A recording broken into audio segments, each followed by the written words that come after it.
Hey guys, so I'm usually a Polaris fan. Side-by-sides, four-wheelers, snow machines, you name it.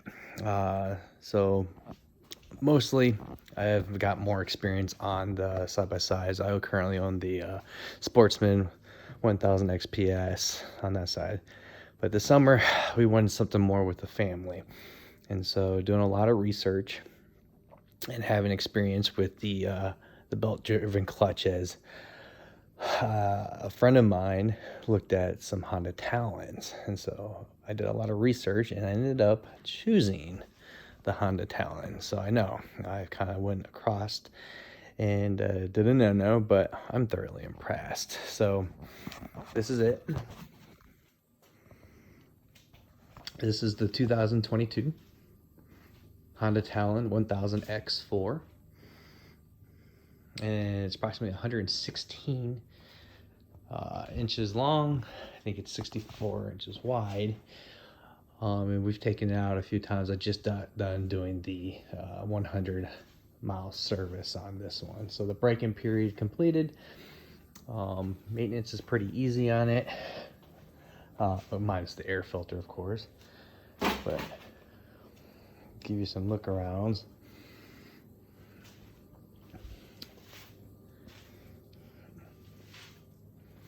I'm very, very impressed with this machine. So I was a little worried because it didn't have a turbo. It pushes about 104 horsepower comparatively to the 110 non-turbo Polaris Razor. And honestly, I didn't have any problems. I mean, I live in Alaska, and we took it on the Connect Trail that ties in with Jim's Creek to the glaciers. Hit some sand dunes that was pretty high up, and there was a couple times where we would slide back down, couldn't quite get up. So then I tried the launch mode on it and had no problems. Launch mode sucks you back into your seat and you just go. But as you can see, so this is not the special edition model. This is the Fox Live valve model though. So the difference between Fox Live and then the special edition is the special edition comes with the 40-inch light bar across the roof there. I believe it has the windshield, maybe it doesn't, but and it has the front bumper on that side of it. So this is come stock. This is the bumper that it has with this, pretty small, but it works. So what I did is I added a lot to this machine already. Of course, I put the glass Honda windshield on there so that way I could get the wiper system on it, which is, I would tell you, very needed if you have a windshield. Now, I saw some of the manual ones and they're pretty cheap, and they probably work just fine, but I don't want to have to maneuver the wiper blade while I'm driving. So hands-free, kind of nice on that side of it, but to do so you have to get the fuse box and bus bar with that side of it, which is kind of pricey too. But I'll kind of open these up for you real quick. It's got little 4 prongs and it pops off just like that. So when I was talking about the fuse box, that is right here, and the bus bar is under here. And I'll do a separate video to kind of take this apart a little bit to show you and give some techniques on how to install everything. But it's kind of nice. So the washer fluid reservoir, it gets tucked back inside there, so it's kind of out of the way.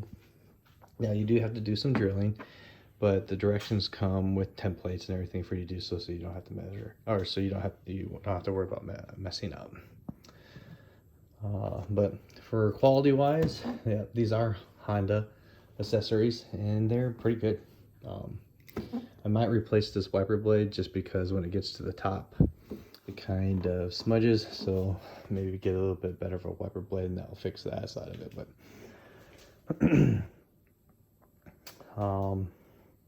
for the most part though, for the lights and everything like that. I found I didn't really need the 40-inch light bar on top there. I was doing just fine with the LEDs to kind of give me some more visual on the ground in front. I did install a 7-inch light bar here from Nightlight and went through the grill. So in the 2019-2021, there's a bracket assembly that is made that does not fit the 2022, and I learned that the hard way. So what I ended up doing is I used the plastics, but I reinforced the bottom side of that with some steel rods or flat steel posts, cut them down to size so that way it would have some support where the screws are, so this wouldn't tear off. I've seen some other people install it right here, which I may, because they came with two, I may do another one right here, but that should be fine.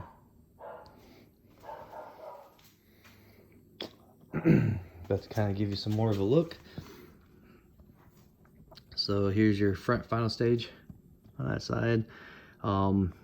Good point too is that most of these Honda Talons, unless they're a special edition, don't come with a winch, and I do know Honda backs the worn winches, but I wanted something more than 4,500 pounds, and I also didn't want to pay $800-900 for that winch. Now they may be cheaper elsewhere, but where I was looking and trying to go through the dealer, I wasn't having much luck. So did some research and found Super ATV and a lot of good reviews about Super ATV winches, and they had one online for the 6,000 pound one, and it came with its bracket,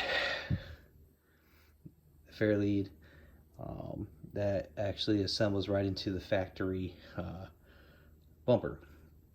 Now there is some drilling that you'll have to do, which is underneath the plastics now, but you'll have to take the bumper off and then measure and drill through here. Now there's a gentleman on YouTube, I think it's Red Beard Garage or something like that. He does a lot of Super ATV installations on his Honda Talon X1000, or yeah, 1000X-4, I think his 2021 model. And it pretty much applies to the same thing here. So I had to use it once already, got stuck pretty deep. 3,500, 4,500 pound winch would not have get me out of the spot that I was at. I could not attach my snatch block to it to help double the pull. It was about 51 feet, 52 feet away. It's a 50-inch synthetic line. And so the tree saver I had gave me that little bit extra length. But like I said, had I not put the 6,000 pound winch on there, I never would have gotten out of that silt rut. But going through, these are all plastic on these doors, but one of the cool things about Honda Talons too is that they paint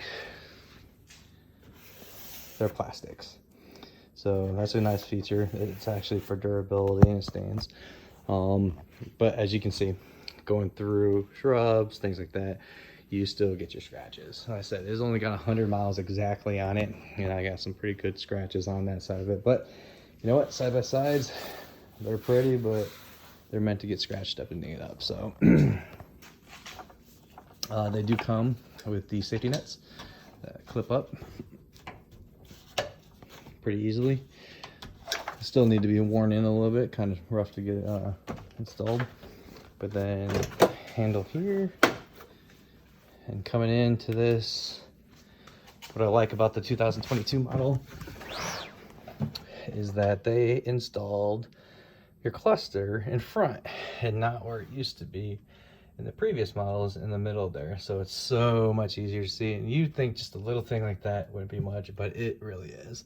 Where you want to concentrate on what's in front of you, what's out there, and especially here in Alaska in the summer, got a lot of dirt bikes, side-by-sides, and ATVs flying around corners, not having to constantly look at the center and to back up.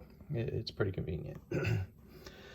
But some of the things that I've done so far here is there's the windshield wiper switch.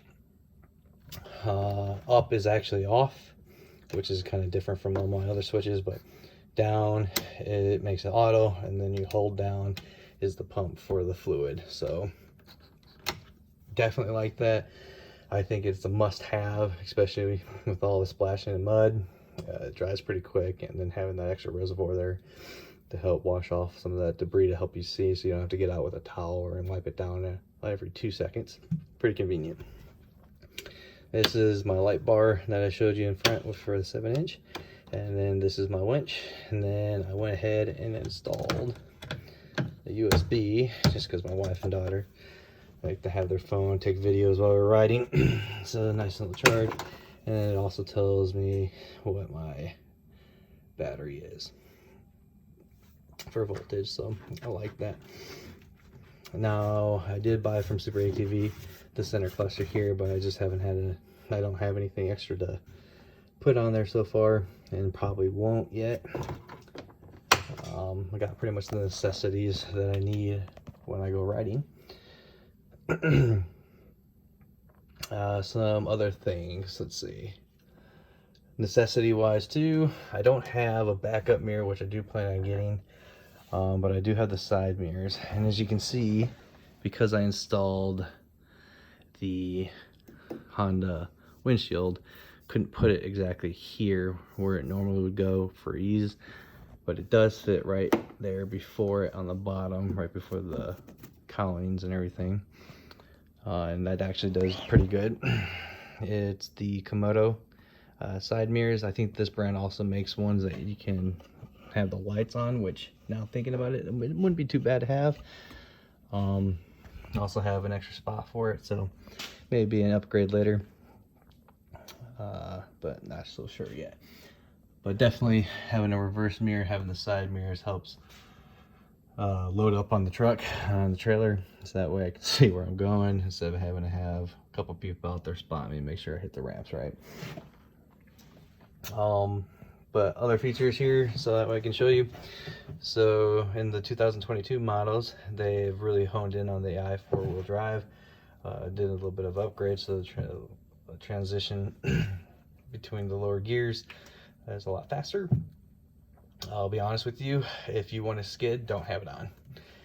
Going around corners and everything, the traction is just amazing. But if you want to spin out and kind of do the drifting, I would definitely take it off and go with 2-wheel drive on that side. That's how well it works.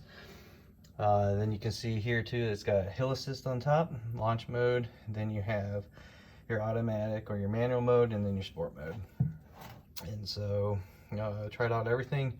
It is very simple. As you can see too, 2022 model, the paddle shifters are huge on this thing. But the launch mode works the same. Basically, you hold down the launch mode, put your brake in, hold down the launch mode, you'll show a launch indicator here. Then you pull back both of your paddle switch, and then stomp and womp on the gas pedal, and then it'll high rev. And once you're ready to go, keep your foot on that gas pedal and let go of the paddle shifters, and you're gone. So pretty impressive feature. I do like that.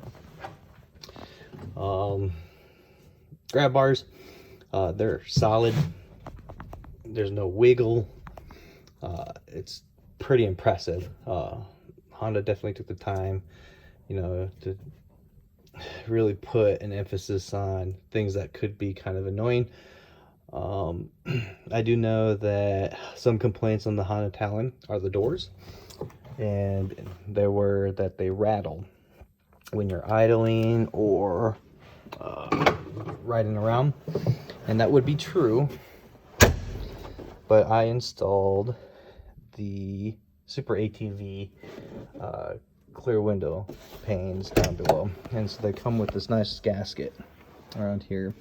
And so when you shut these doors, whether you slam it or you just pull it shut, it keeps it from rattling because it has that extra force pushing out.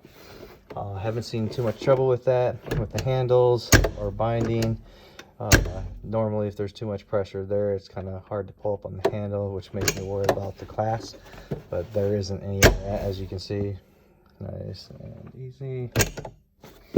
So I did find out too that these were a must, because when we go out riding, kicking up the dirt without the flares, we're just caking mud inside. So these are pretty cool looking side panels, but they are pretty pricey. So you go online and look them up, around $400 or $500. So you're definitely paying for them. But right there, probably what it would cost with the Honda panels, but they're all blackened out. I do like the bolt look on that side of it. So pretty big fan of Super ATV products. They fit phenomenally. It's really easy to install, and like I said, the fit, whether they use laser measurements or whatever not, yeah, it makes it look super nice. And so these are the back seats, and this is another reason why we went with the Honda Talon. Sat in the Mavericks, sat in the Polaris, and they didn't have stadium seating. You kind of wonder what that is that it's raised up just a little bit higher, as you can tell, than the front seats. So that way people sitting in them can kind of see over. And the other ones, my daughters, I have a 17-year-old and a 9-year-old. And my 9-year-old's head was about right here, and my 17-year-old's head was about right here, and you can only see mostly over the top. But my head sits here with the helmet on, so she doesn't really have a view other than from her right and the left outside the door. So we're definitely a lot more comfortable in this one. They got to be part of the experience more. Like I said, this was not the deciding factor, but one of the top 5 factors of why we went with the Honda Talon. The number one reason we went with the Honda Talon is price point. Price point on this is about $3,000 cheaper than the base model for a Razor. Razors go in probably with MSRP for their 4-seater Sport. I think it was like $27,000. This one starts at $24,199. That is a huge difference, because no matter what you say, you're going to add things to your side-by-side.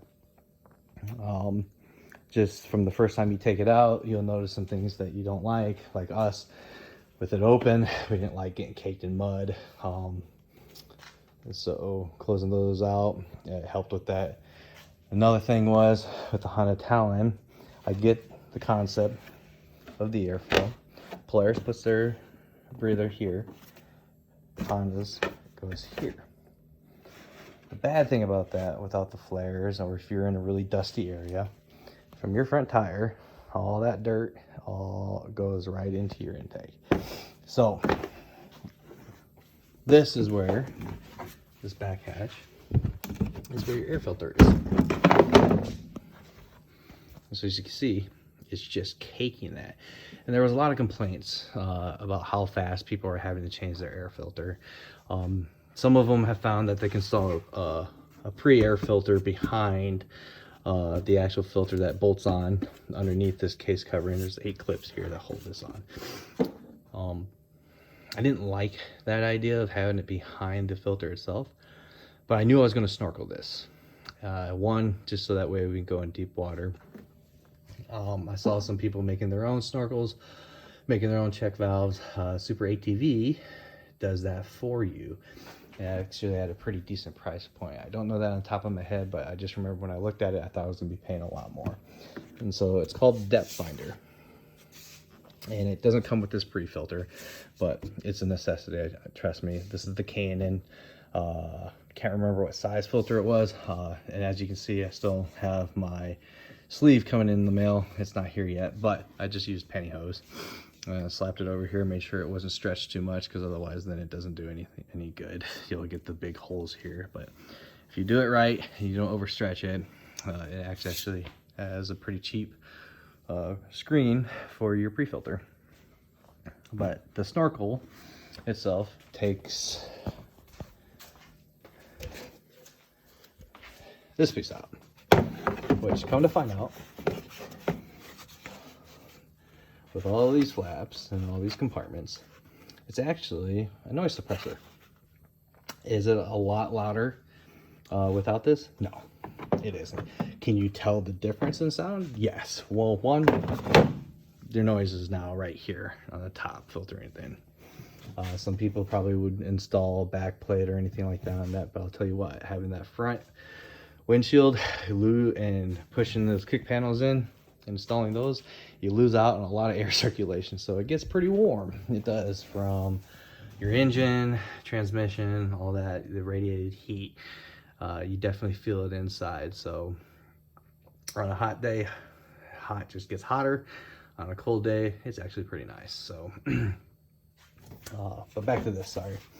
This piece right here goes up through, it's kind of hard to see, I forgot my flashlight inside the cabin there, but it goes behind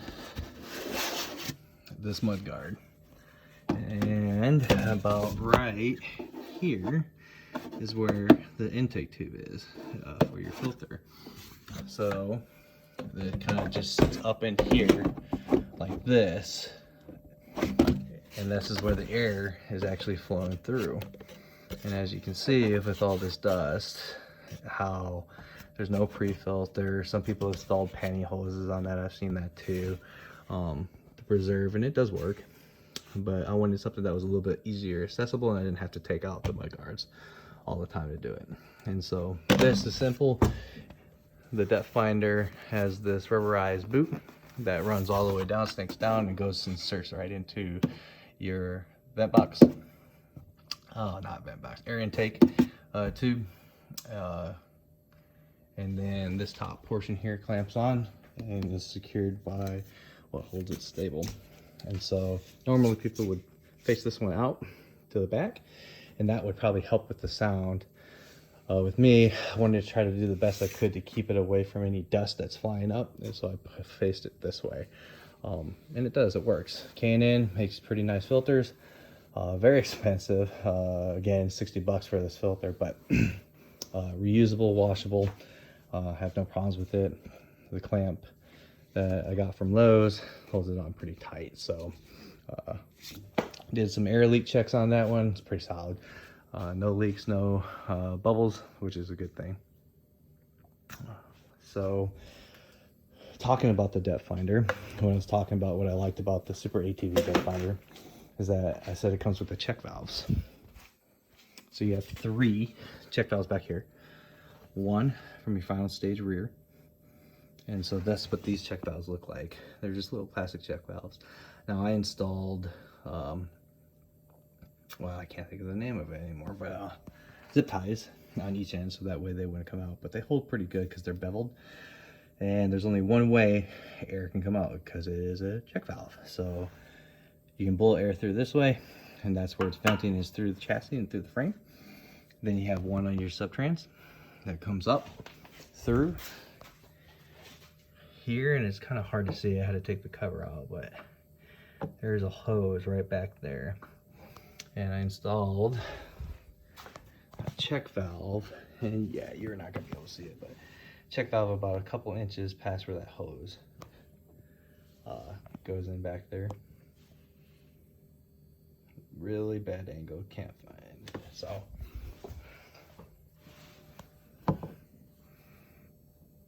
yeah, it goes right into the frame there. You might be able to see it from underneath this side of it. Yeah, there you go.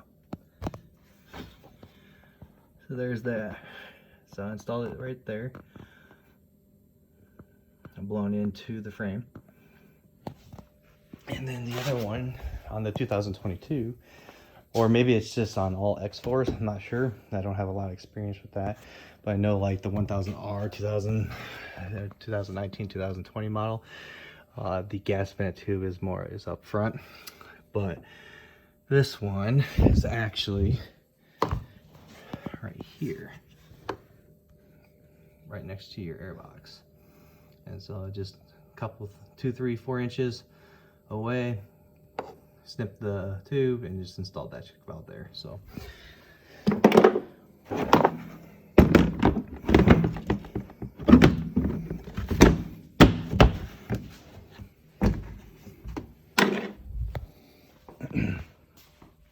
and then the other 2 check valves, you got one For your front final stage, it's kind of hard to see, but it's on facing your side by side. It's on this left post here, going to the frame. And the last one is on your fan. Real hard to see. But let's see if I can get in there. Yep, right there. And the only other one that I wish they provided 6 is of course your coolant tank. All right, but it is so high up that I see why they don't provide it from by Super ATV, but it's something that I'm probably gonna do later on, is just get a brass check valve, or if they make any plastic check valves, install one right there, so that way I don't have to run the risk of water if there's ever a pinhole into the frame going back into the coolant. But super easy to work on, like most side-by-sides and four-wheelers. I'm very impressed with how Honda has come to the motorsports on the side-by-side gig. And honestly, like I said, die-hard Polaris fan, love the Razor, but automatically, like, there was no belt wear in. Some of the tricks that I used to do is 10 minutes on low, 10 minutes in high, and repeat cycle 3 times. So that way I knew the belt was there. Some of the high rev, excuse me, sorry, I got the hiccups. Some of the high revving out there, you would notice the slipping, but everything in this is that, like I said, it's only got 104 horsepower, but without the slip, you have straight 104 horsepower. So it's pretty awesome. I'll be excited to see kind of where the Honda Talon goes with Polaris's supposedly 200 plus horsepower side-by-sides coming out there. But again, price point, easy modifications, overall comfort, stability. Honda's definitely got my vote on it. I love Sportsman's or Polaris Sportsman's just because of the power that they have over all the Rubicons. But when it comes to side-by-side, I'm probably going to be a Talon fan from here on out. Other things that you can add to this, if you don't like the 104, you want a little bit more speed, I believe it adds anywhere between 40 to 60 horsepower. You got an aftermarket turbo that Honda does warranty on that side. I think it's about $5,000 or $6,000 for the part and install. So something that I'll probably look forward to later on, but as of right now, just for family outing, going on trips and things like that, this is just fine. Like I said, installed my necessities to make the family comfortable, but they're not necessities for everyone.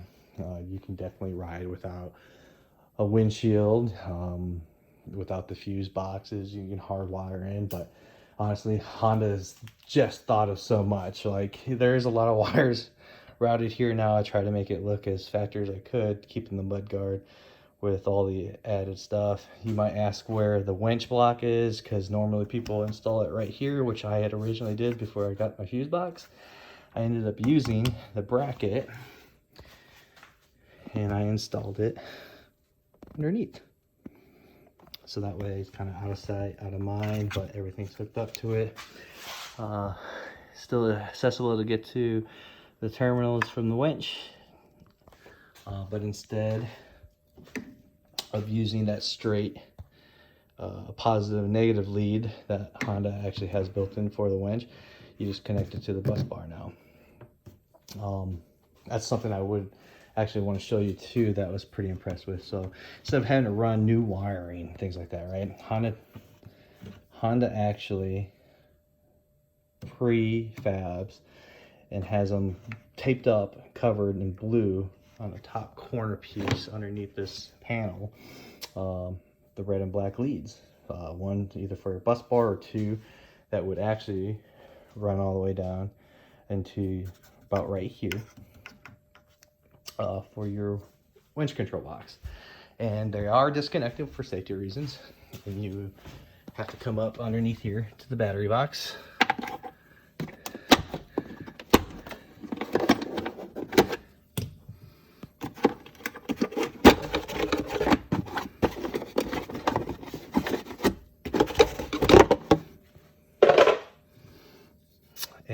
have to install. So negative is already connected, but the red, if it isn't, you just connect it up top here. But underneath this plastic boot, there's a top bolt right there, and then you dig in the back of it and you can pull out that red lead that goes all the way to the front. That connects to the side of it. So looks like I need to put some more dielectric grease on these to keep them from rusting. But like, again, super thought out, super easy maintenance on this side. It's also why I went with Honda accessories. Now you could probably spend an 1/8 or a 1/10 of what I did on installing your own bus bar, or find it on Amazon. My only fear is that I wanted to make sure I did Honda parts for the most part, to not void my warranty, especially my extended warranty on that side of it. So good stuff. What else can I show you guys? Oh, so yeah, here's a Fox Lives. If you don't know how these work, obviously you can see that there's no adjuster on that one. It is all by switchology. So this is where they have installed it, right by the light switch. Normal mode, sport mode, right? So sport mode, when you whomping, hitting those jumps, it stiffens up your shocks, and it's a smart system, so it's continually monitoring your terrain, continually monitoring how much your suspension is, and I significantly feel a lot more comfortable because less bodying out and then having to get out, readjust your shocks. On the adjustable Fox ones, you just click of a button and the onboard computer does the job for you. So if I were you and you're looking at price factors where the Honda Talons, the R or the X4s that don't have the Fox Live on it, I would spend the extra $2,000-3,000 and just get it.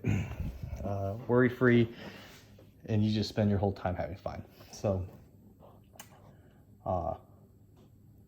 I definitely wanted to come out and show you a little bit of an overview.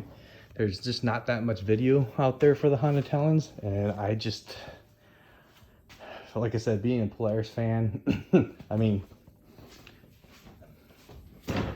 Honda, don't kill me, but I have extra Polaris flags all over the place.